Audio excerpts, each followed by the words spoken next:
পৃথিবীর সকল মানুষ আমাকে ভালোবাসুক বা অবহেলা করুক, কোনোটাতেই আমার কোনো আপত্তি নেই।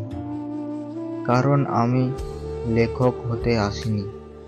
আমি শুধু আমার মনের অনুভূতি প্রকাশ করি। কারোর প্রশংসা, কারোর উপহাস কোনোটাই আমার লেখা থামতে পারবে না। কারণ আমি লিখি আমার নিজের বেদনা, নিজের আনন্দ, নিজের নীরবতা কান্না, আর লিখি আমার নিজের দেখা ভেঙে চুরে যাওয়া স্বপ্নগুলোকে।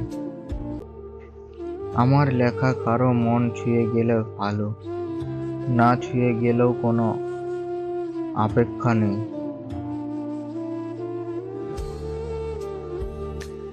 আমি শুধু চাই আমার প্রতিটা শব্দ হোক আমার সত্যিকারের অঙ্গীকারের সাক্ষী, যেখানে আমি আর আমার অনুভূতিগুলো কোনো মুখোশ ছাড়াই বেঁচে থাকবো।